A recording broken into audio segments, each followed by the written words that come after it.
Assalamualaikum warahmatullahi wabarakatuh.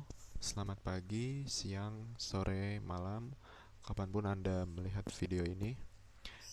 Perkenalkan, nama saya Dimas Arya Priambodo dari Universitas Esa Unggul Kampus Citra Raya. Pada kesempatan ini, saya diberi tugas untuk menjelaskan mengenai keterampilan berbicara pelajaran bahasa Indonesia. Apakah yang dimaksud keterampilan berbicara? Menurut Syah 2013 bagian 117, keterampilan adalah kemampuan melakukan pola-pola tingkah laku yang kompleks dan tersusun rapi secara mulus dan sesuai dengan keadaan untuk mencapai hasil tertentu. Kemudian menurut Mulgrave tahun 1945, berbicara adalah kemampuan mengucapkan bunyi-bunyi bahasa atau kata-kata untuk mengekspresikan pikiran. Sehingga jika dipadukan, keterampilan berbicara adalah keterampilan mengucapkan bunyi-bunyi artikulasi atau mengucapkan kata-kata untuk menceritakan, mengekspresikan, menyatakan, menyampaikan pikiran, gagasan, dan perasaan kepada orang lain dengan kepercayaan diri untuk berbicara secara wajar, jujur, benar, dan bertanggung jawab, serta dapat menghilangkan masalah psikologis seperti rasa malu, rendah hati, berat lidah, dan lain-lain. Effendi tahun 2008 bagian 320. Berbicara memiliki tujuan utama untuk berkomunikasi. Sebelum berbicara, kita harus menentukan tujuan berbicara untuk dapat membangun, mengemas, dan menyampaikan ide. Berikut adalah tujuan berbicara. Yang pertama, tujuan informatif, yaitu ketika pembicara bermaksud untuk menyampaikan gagasan untuk membangun pengetahuan pendengar. Tujuan ini sering kita pakai sehari-hari dalam menerangkan sesuatu, menjelaskan proses, konsep, data, mendeskripsikan benda, dan lain-lain. Tentunya gagasan yang disampaikan haruslah berupa fakta. Yang kedua, tujuan rekreatif, yaitu ketika pembicara berbicara untuk memberikan kesan menyenangkan bagi dirinya dan pendengar. Tujuan ini bermaksud menghibur pendengar, sehingga pendengar merasa terhibur oleh pembicara. Biasanya berbentuk lawakan, candaan, atau bahkan bergosip yang bertujuan untuk hiburan, selama tidak mengarah ke penghinaan, penghakiman, atau berbagai penekanan psikologis yang lain. Ketiga, tujuan persuasif. Tujuan ini menekankan daya bujuk untuk mempengaruhi orang lain agar mau bertindak sesuai yang pembicara inginkan. Pengaruh ini disampaikan melalui bahasa yang halus dan penuh daya pikat. Tujuan ini biasanya banyak digunakan untuk kegiatan kampanye, propaganda, promosi penjualan, dan sebagainya. Keempat, tujuan argumentatif, yaitu tujuan untuk meyakinkan pendengar atas gagasan yang disampaikan oleh pembicara dengan menggunakan alasan yang rasional dalam bahan pembicaraan. Tujuan ini biasanya digunakan untuk kegiatan diskusi ilmiah, keilmuan, debat politik, dan sebagainya. Menurut saya, tujuan argumentatif terkadang dikaitkan dengan tujuan informatif, yang mana tujuan ini juga menggunakan informasi bersifat fakta sebagai argumennya.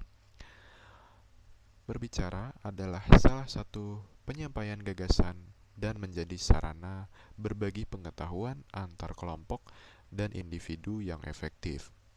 Sehingga keterampilan berbicara memiliki manfaat sebagai berikut. Yang pertama, komunikasi dengan antar individu dan kelompok menjadi lebih efektif. Karena ketika kita sudah mengetahui tujuan kita berbicara, maka kita sudah menyiapkan bagaimana kita harus menyampaikan hal tersebut sehingga menjadi efektif dan melancarkan pertukaran informasi. Yang kedua, menambah kepercayaan diri.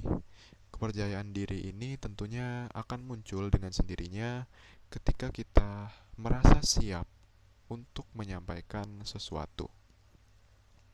Yang ketiga, dari kepercayaan diri tadi, sehingga akan menambah karisma dan wibawa. Yang keempat, salah satu faktor mempermudah memperoleh pekerjaan.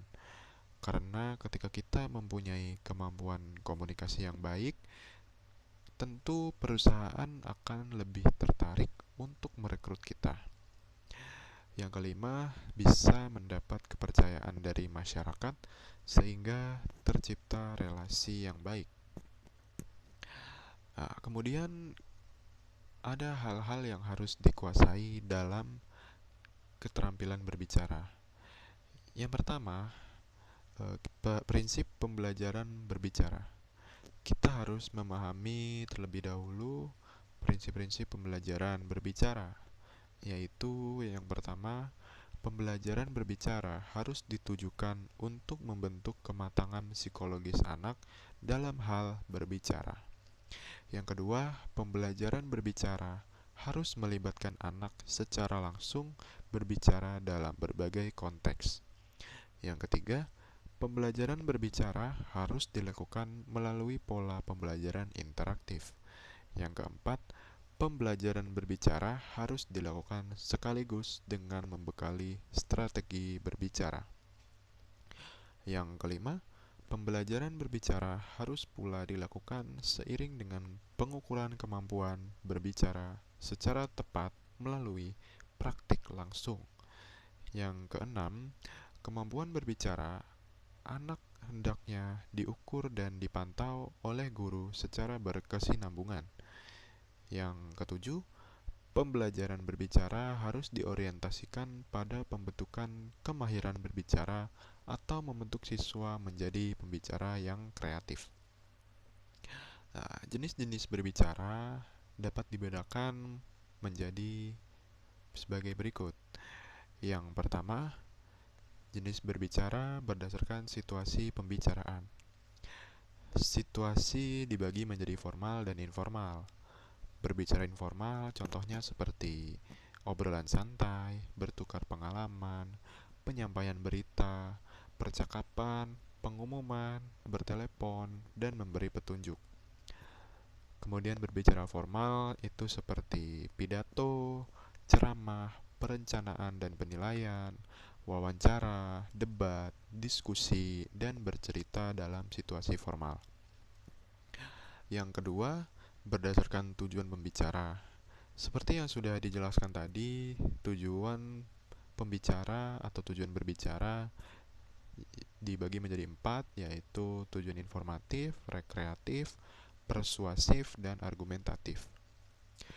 Yang ketiga, berdasarkan jumlah pendengar, yaitu berbicara antar individu dengan individu, berbicara dengan kelompok kecil yang terdiri dari 3 hingga 5 orang, berbicara dalam kelompok besar yang terdiri lebih dari 5 orang.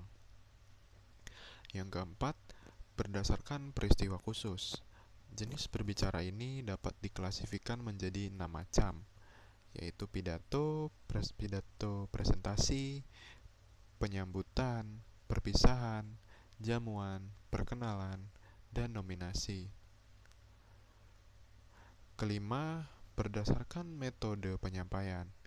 Nah, metode penyampaian dibagi menjadi 4, yaitu metode mendadak atau impromptu, yaitu metode tanpa persiapan sama sekali karena mendadak. Kemudian metode tanpa persiapan atau ekstemporan, yaitu tanpa persiapan naskah sehingga pembicara cukup menggunakan sebuah catatan penting mengenai poin yang harus disampaikan. Kemudian metode membaca naskah dan metode menghafal. Berikut faktor-faktor yang mempengaruhi kemampuan berbicara. Yang pertama, kepekaan terhadap fenomena, yaitu berhubungan dengan kemampuan pembicara untuk menjadikan sebuah fenomena sebagai sumber ide. Yang kedua, kemampuan kognisi dan imajinasi pembicara, yaitu kemampuan untuk menghasilkan pembicaraan menggunakan daya kognisi dan imajinasi pembicara. Yang ketiga, kemampuan berbahasa, merupakan kemampuan pembicaraan mengemas ide dengan bahasa yang baik dan benar. Yang keempat, kemampuan psikologis, yaitu berhubungan dengan kejiwaan pembicara, misalnya keberanian, ketenangan, dan daya adaptasi psikologis ketika berbicara. Yang kelima, kemampuan performa, yaitu berhubungan dengan praktik berbicara itu sendiri. Seorang pembicara yang baik akan menggunakan berbagai gaya yang sesuai dengan situasi, kondisi, dan tujuan pembicaraannya. Baiklah, demikian beberapa hal yang dapat saya sampaikan. Terima kasih sudah menyimak. Apabila ada kesalahan, saya memohon maaf yang sebesar-besarnya. Sampai jumpa di lain waktu. Wassalamualaikum warahmatullahi wabarakatuh.